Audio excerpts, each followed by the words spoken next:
Selamat datang kembali di pembahasan kita. Pernah nggak sih Anda merasa kayaknya lingkungan kerja atau mungkin komunitas itu kok rasanya kaku banget ya? Penuh aturan nggak jelas, terus bikin nggak semangat gitu. Ya. Kayak terjebak ya rasanya. Nah, Stephen Covey punya metafora yang menarik banget soal ini. Di bab 28 tulisannya, judulnya Mengubah Rawa Menjadi Oasis. Ini dari buku Principle Centered Leadership. Kita bakal coba bedah ini nih. Betul sekali. Metafora rawa ini kuat ya maknanya. Covey itu menggambarkannya sebagai lingkungan yang kayak tergenang gitu. Penuh aturan kaku yang mungkin udah usang juga. Usang ya, nggak relevan lagi gitu. Iya, bisa jadi. Terus banyak politik internal, nggak fleksibel, dan cenderung menolak ide baru. Energinya tuh negatif, bahkan bisa jadi sinis. Orang jadi gampang merasa nggak aman, defensif. Sementara oasis itu kebalikannya ya. Pasti tempat yang subur, hidup, penuh energi positif. Bikin semangat gitu. Persis, tempat bertumbuh. Nah, jadi misi kita kali ini intinya memahami gimana sih menurut Covey kita bisa melakukan transformasi ini. Dari rawa yang bikin capek jadi oasis yang memberdayakan. Kuncinya, berpegang pada prinsip. Prinsip ya. Oke, Tepat. Covey berpendapat, kondisi rawa ini seringkali muncul karena kita terlalu bergantung pada peta yang udah kedaluarsa. Maksudnya peta di sini tuh aturan, prosedur, atau struktur lama yang nggak lagi cocok sama kondisi sekarang. oke. Peta yang usang. Iya. Nah, ini yang menarik. Orang jadi sulit berubah karena rasa aman mereka itu terikat pada hal-hal eksternal tadi. Aturan, jabatan, struktur.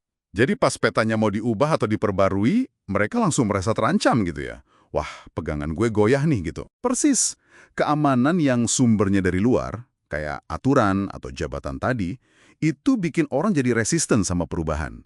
Mereka baru mau benar-benar komit berubah kalau rasa amannya itu datang dari dalam diri. Nah, disinilah Covey ngenalin ide soal kompas. Kompas. Ini maksudnya prinsip-prinsip itu tadi ya, kayak keadilan, integritas, kejujuran, yang Covey sering sebut sebagai penunjuk utara sejati. Benar sekali. Prinsip-prinsip universal ini yang disebut utara sejati, fungsinya ya kayak kompas. Dia selalu nunjuk arah yang benar, nggak peduli ada badai perubahan kayak gimana di sekitar kita. Stabil gitu ya. Betul, ini yang ngasih stabilitas internal yang sejati. Bukan stabilitas semu dari aturan yang, ya ampun, bisa berubah kapan aja kan. Kompas inilah fondasi buat ngebangun si oasis tadi. Wah, ini kedengarannya kayak perubahan cara pandang yang fundamental banget ya soal manajemen dan kepemimpinan. Sangat fundamental. Covey bahkan mengutip W. Edwards Deming. Anda mungkin pernah dengar. Dia kan pionir dalam manajemen kualitas ya. Deming juga menekankan perlunya transformasi gaya kepemimpinan. Bukan cuma sekedar manajemen teknis atau pengawasan aja. Oh, jadi bukan cuma Covey aja yang ngomongin ini ya? Enggak.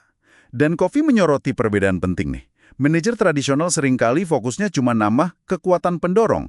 Misalnya, kasih tekanan target baru, pengawasan lebih ketat, pokoknya memaksa perubahan gitu. Yang kayaknya malah bikin orang makin nolak ya? Atau stres? Betul. Itu justru bisa memicu ketegangan baru, resistensi, dan ujung-ujungnya malah krisis. Sebaliknya, pemimpin yang berpusat prinsip itu fokusnya pada mengurangi kekuatan penahan. Kekuatan penahan. Maksudnya? Hambatan-hambatan nyata untuk berubah. Misalnya, rasa takut gagal, birokrasi yang ribet banget, atau komunikasi yang macet. Nah, dengan ngilangin hambatan ini, perubahan positif itu bisa tumbuh lebih alami, dari dalam. Ya, masuk akal. Jadi lebih ke mempermudah jalannya ya, bukan mendorong paksa. Tepat.